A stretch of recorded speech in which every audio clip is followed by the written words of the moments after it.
Tuhan, Shalom Bapak Ibu. Shalom. Apa kabar? Luar biasa. Beberapa wajah kenapa kelihatan tegang ya? Serius banget. Coba kalau sebelahnya bilang begini, lu kok kelihatan keren banget hari ini. Saya bilang sama sebelahnya dengan lu kok kelihatan keren banget hari ini ya. Bicaranya juga keren. Oh amin.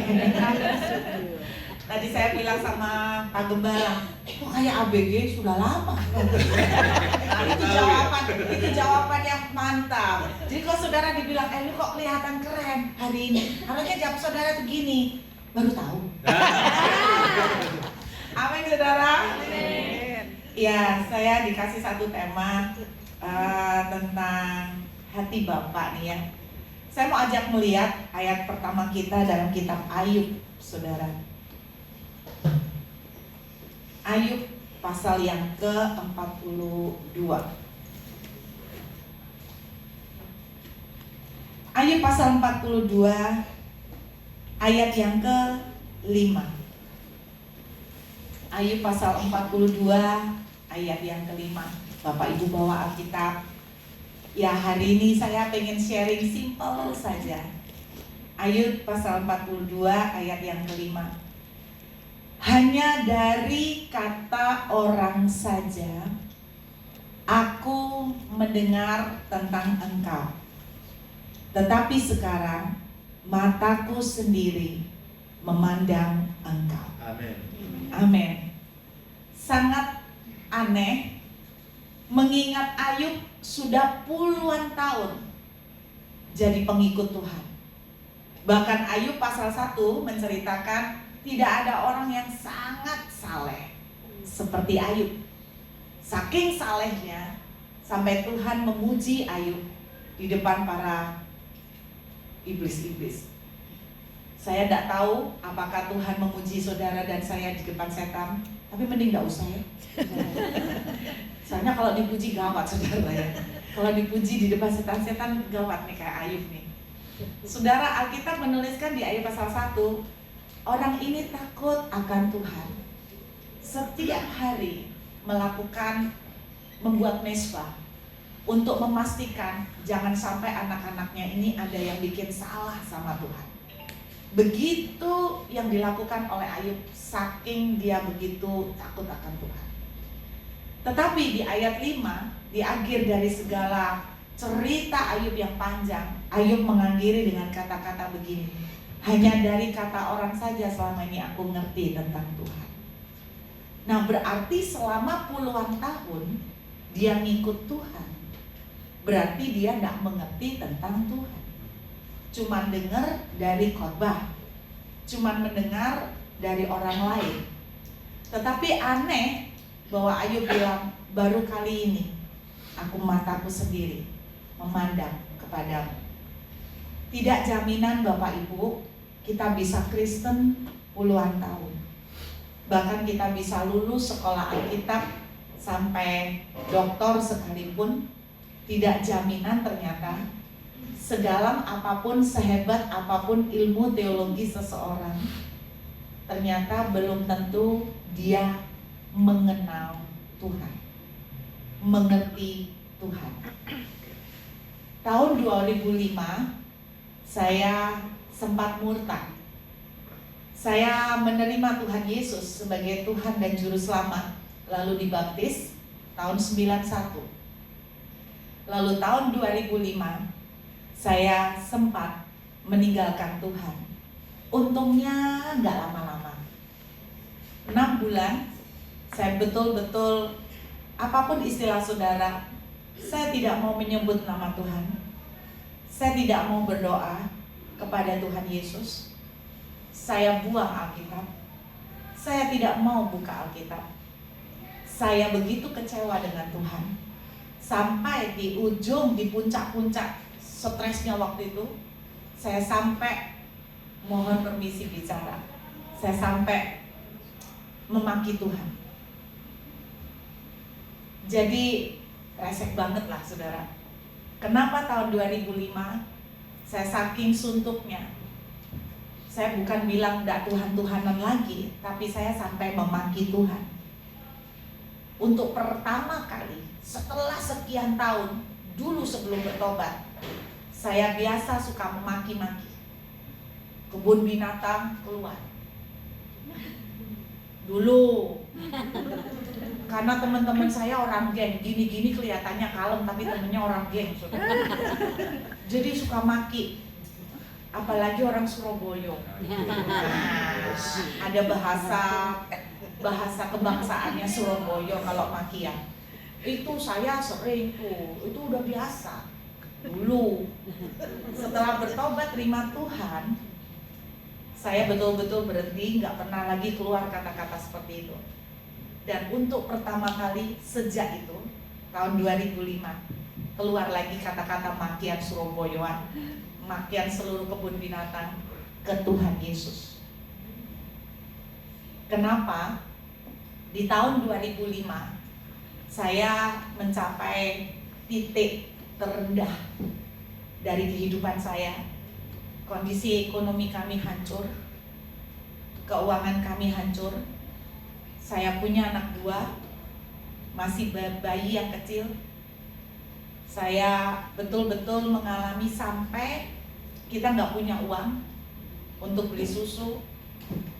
Begitu sulitnya masa-masa itu tahun 2005. Dan akhirnya, saudara, orang tuh kalau susah pasti cari bahan untuk disalahkan. Dan salah satu bahan yang saya salahkan adalah Tuhan. Saudara tahu kenapa saya murtad, saya meninggalkan Tuhan tahun 2005 selama 6 bulan? Karena begini, saya bersyukur Tuhan tarik saya dalam waktu 6 bulan. Saya memaki Tuhan, saya menghujat Tuhan karena saya merasa saya sudah baik sama Tuhan.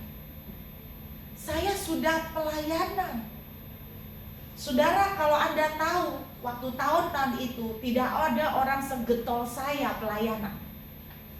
Saya pelayanan di gereja dari Senin sampai Senin.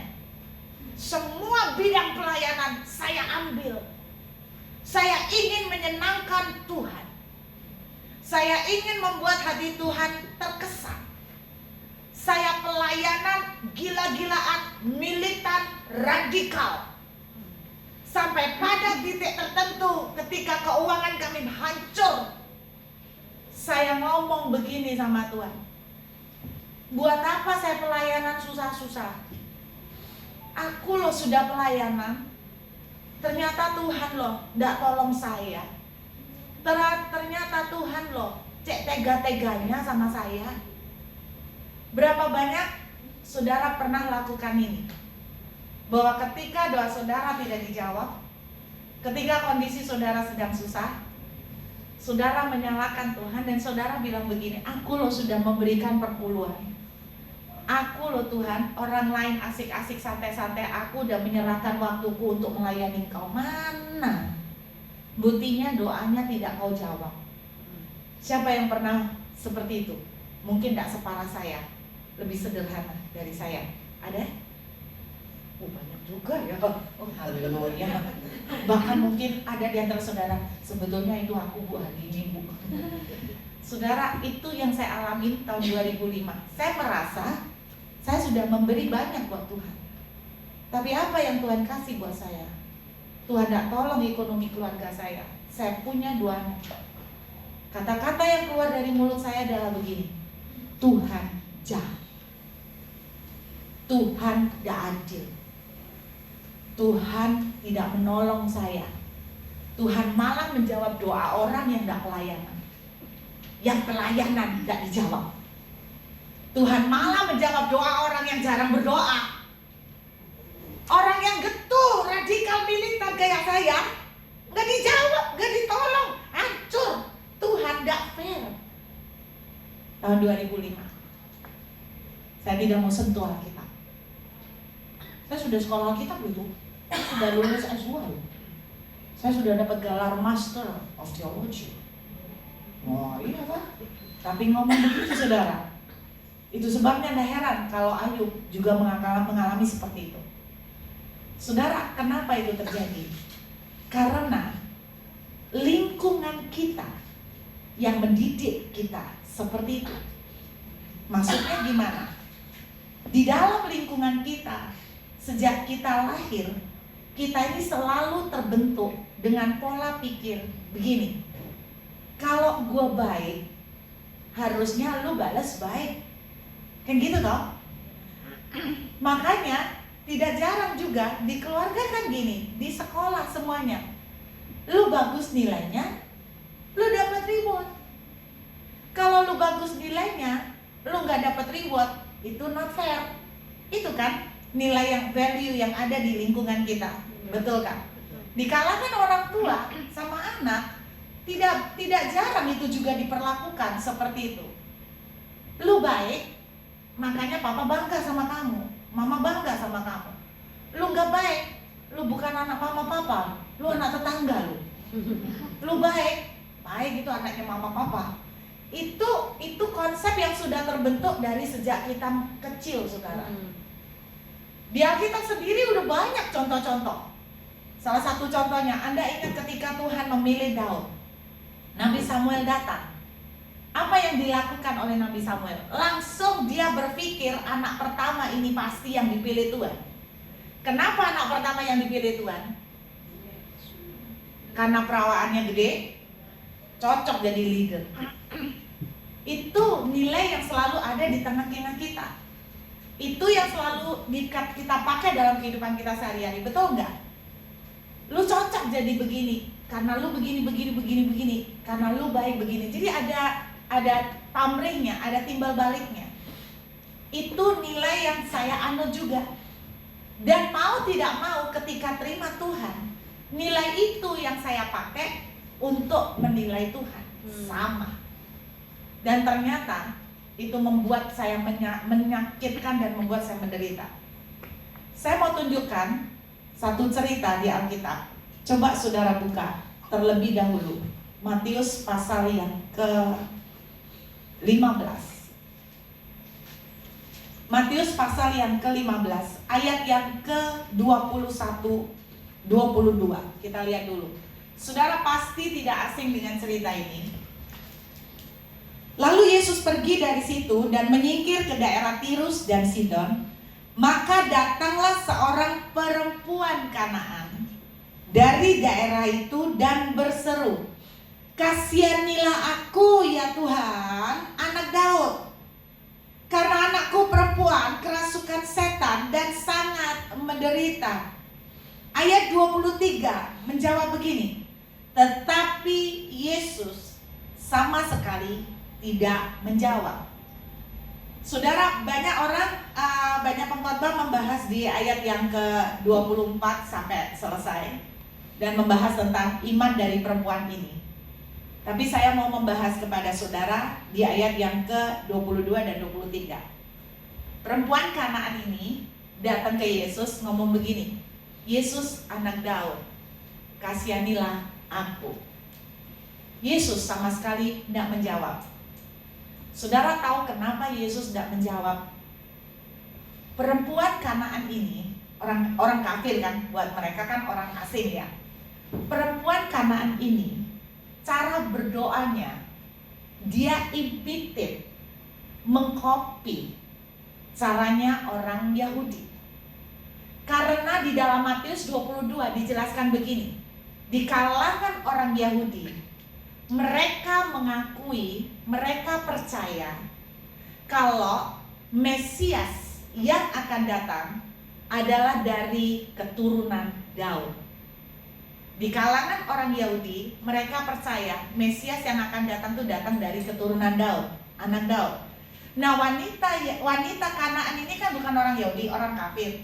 Jadi dia datang berdoa kepada Yesus, dia ngomong begini, "Yesus anak Daud." Artinya dia tuh mau ngomong gini loh sama Yesus, "Yesus, aku tuh percaya kamu tuh Mesias."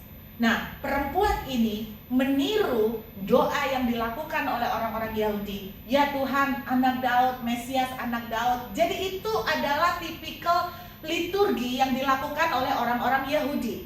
Kepercayaan yang mereka lakukan. Nah, wanita ini copy paste dengan harapan bahwa Yesus akan tergerak hatinya untuk menjawab doanya. Ada banyak orang tanya sama saya begini, Bu, ya apa ya kata-kata doa supaya doaku dijawab? Gimana ya cara aku berdoa ke Tuhan supaya doaku dijawab? Apa aku harus ngomong, Tuhan, kalau boleh cawan ini berlalu daripada aku, tapi bukan kehendakku. Apakah cara berdoa seperti itu? Banyak sekali jemaat yang tanya, gimana sih Burut cara berdoanya supaya gampang dijawab? Nah, ini yang dilakukan wanita ini. Dia pikir waktu Yesus dengar, oh dia mengakui aku Mesias, oke tak jawab, tak kasih. Saudara, jangan berpikir bahwa ya kalau itu kita sering lakukan ke orang, saudara. Misalnya nih, kita mau ngambil hatinya Pak Johan. Misalnya, Pak Johan, apa itu ganteng banget.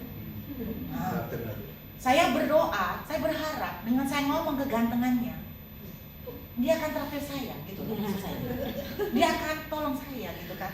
Berapa banyak itu bahasa Inggrisnya nge-sweet, ya kan? Berapa banyak kita persuade orang, nge-sweet orang, ngerayu orang, bahasa halusnya cari muka. Bahasa halusnya cari muka. Misalnya gini, kita ke pejabat, Bapak tahu nggak? Bapak ini benar-benar dikenal sebagai pejabat yang takut akan Tuhan. Wah, dengan gitu kan kita kayak, jadi gimana gitu loh dia kan, dianya, aduh gue udah dipuji, masa gak ada kasih ya, gue kan udah dipuji. Nah, ini yang dilakukan seperti orang perempuan Kanaan. Dia berharap dengan kata-kata seperti itu Tuhan akan diraih. Tapi Tuhan tidak menjawab. Dan Tuhan tidak menjawab sama sekali. Anda tahu kenapa Tuhan tidak menjawab? Saya tunjukkan, buka Matius pasal 6. Ini loh yang Tuhan mau minta Bapak Ibu dari saudara dan saya. Matius pasal 6.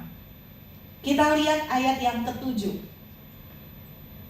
Ini doa yang selalu dilakukan oleh orang ahli Taurat dan orang Farisi. Lagi pula dalam doamu itu janganlah kamu bertele-tele seperti kebiasaan orang yang tidak mengenal Allah. Kenapa? Karena mereka bertele-tele, mereka pikir dengan kata-kata panjang Tuhan akan terayu, kan gitu. Apapun banyak kita lakukan, saudara. Saudara berpikir dengan doa puasa, banyak yang bilang begini, kenapa sih orang Kristen selalu gini? Supaya doa saya dijawab, saya harus puasa ya? Saudara pikir Tuhan itu ngaruh kah karena puasa? Jadi Tuhan tuh lihat karena saudara tidak makan, aduh saat mau kurus, lalu Tuhan jawab doa. Berapa banyak, ayo Bapak Ibu, selalu jemaat itu tanya apakah saya perlu puasa. Dan berapa banyak jemaat sampai hari ini, wah saya mengalami mujizat Bu, tapi memang saya ambil waktu untuk puasa. Sebetulnya begini, apakah memang Tuhan menjawab karena saudara puasa? Apakah Tuhan menjawab karena saudara mungkin memberikan sedekah cukup banyak? Apakah Tuhan memang menjawab karena saudara melakukan trik-trik tertentu? Tuhan bilang begini, jangan kamu tuh bertele-tele. Ujung-ujungnya kamu mau apa sih nak? Gitu kan gitu toh, bertele-tele kan? Maksudnya melewati sini untuk merayu. Itu kan kayak cari muka kan? Itulah yang Tuhan tidak mau. Nah terus Tuhan bilang begini, mereka karena tidak mengenal Allah. Loh padahal mereka orang Farisi, mereka ahli Taurat, mereka kurang pintar apa teologi. Tapi Tuhan bilang jangan doa kayak mereka. Oh keren kan? Jadi saudara, orang sekolah teologi nggak jaminan. Nggak jaminan Tuhan bilang begini. Tuhan bilang mereka kenal aku, nggak jaminan. Coba kita lihat ya. Terus dituliskan begini. Mereka menyangka karena banyaknya kata-kata doanya akan dikabulkan. Terus murid-muridnya tanya, lah terus doanya mesti gimana dong Tuhan? Yesus menjawab di ayat 9. Yesus menjawab di ayat 9. Berdoalah demikian. Kalimat pertama, saudara saya nggak akan membahas doanya komplit. Kalimat pertama, Bapa kami yang di surga. Tuhan merindukan relationship, bukan liturgi. Kehidupan hubungan dengan Tuhan yang Tuhan inginkan bukan liturgi, tapi relationship. seperti papa sama anak. Saya mau cerita aja supaya Bapak Ibu nggak bingung, karena muka saudara kelihatan serius. Seperti saudara sedang melihat atau mendengar seminar akhir zaman. Berusaha untuk memahami. Saya lanjutkan saudara. Dari 91 saya terima Tuhan. 2005 saya murtad. Berapa tahun itu Bapak Ibu? 14 tahun ya. 14 tahun. Saya pikir 14 tahun. Saya sekolah Alkitab, saya sekolah teologi, saya ngerti Tuhan. Saya meninggalkan Tuhan selama 6 bulan. Tiba-tiba suami saya bohongin saya. Itu pertama kali menurut saya, lahir baru saya itu tahun 2005, bukan 91. Kalau menurut saya, karena disitulah saya bisa ngomong kayak Ayub. Selama ini aku cuma dengar tentang kau, tetapi hari ini mataku memandang kepadamu. Suami saya bohongin saya gini, Non, ikut aku yuk hari Minggu itu. Aku nggak mau ke gereja, saya bilang gitu. Enggak ke gereja. Aku ini ada panggilan interview kerja.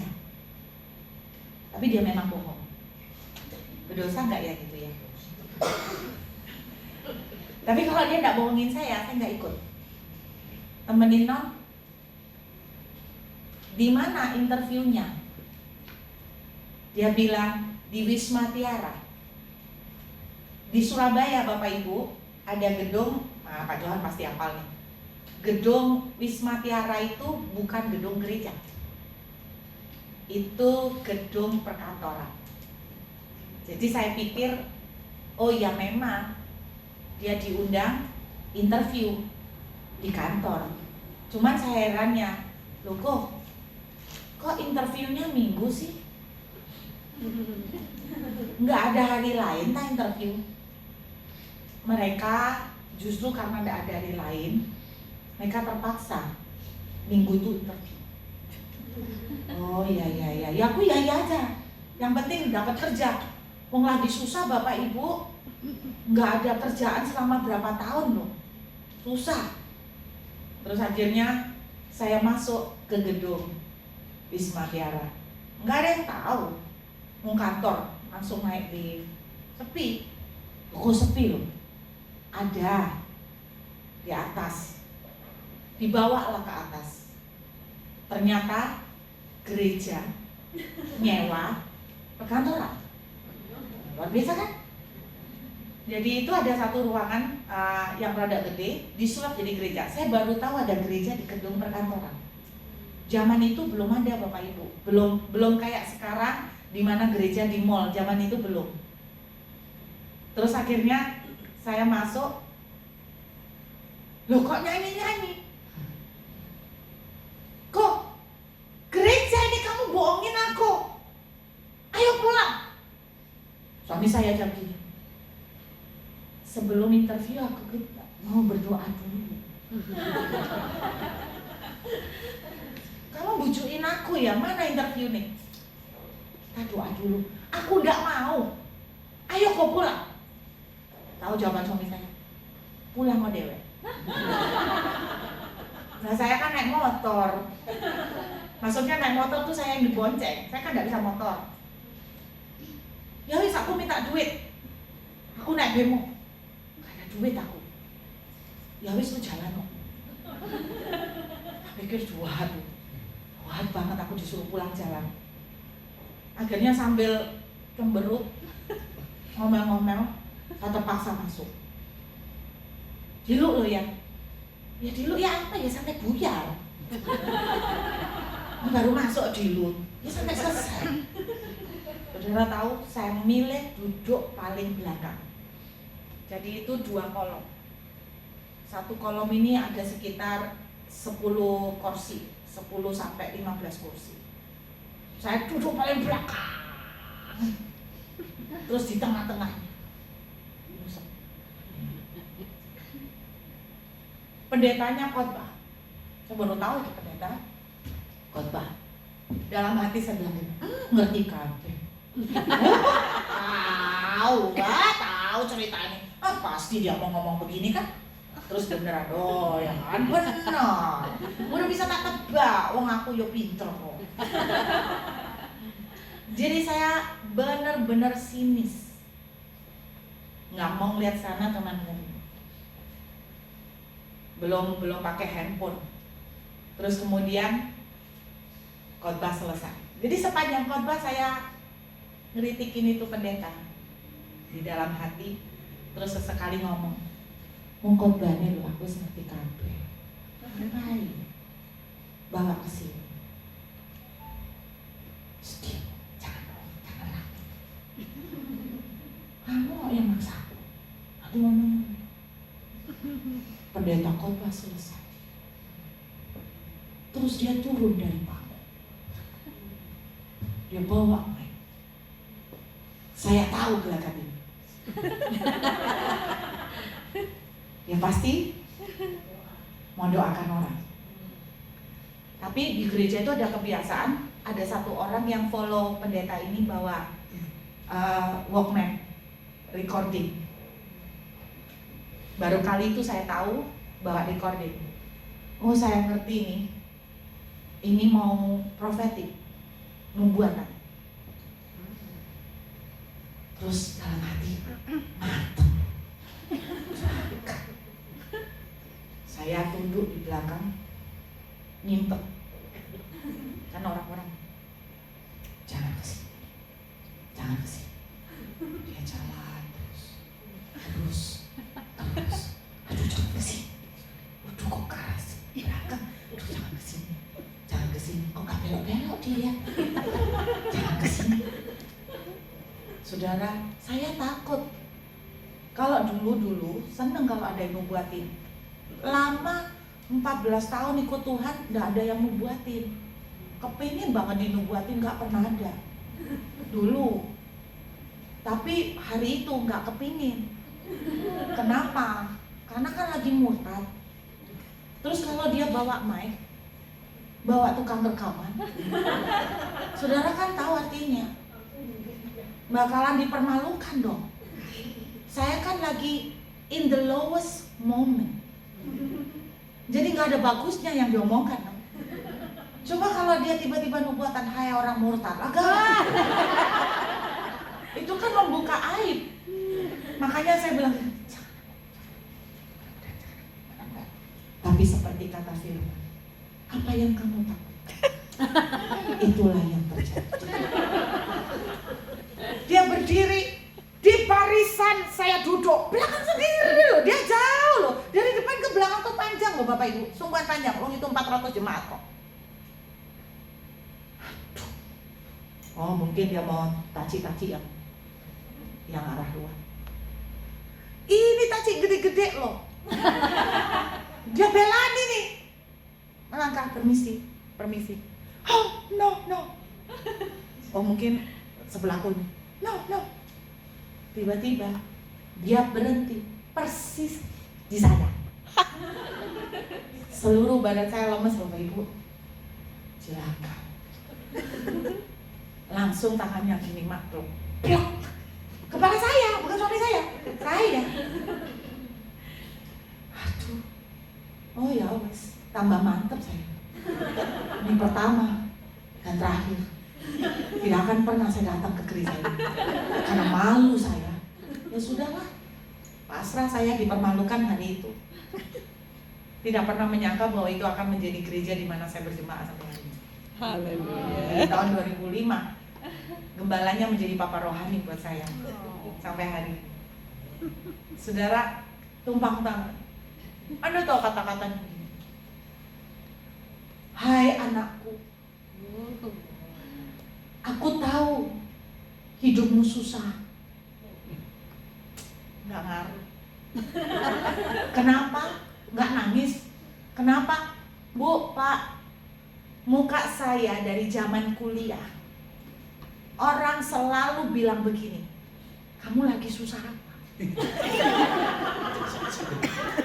Muka susah saya Pak. Serius. Di zaman kuliah, Bu. Face saya ini loh nggak tahu kenapa. Kalau diem dikit, langsung di ini. Ada pikiran apa? Jadi nggak tahu kenapa muka susah. Menurut mereka.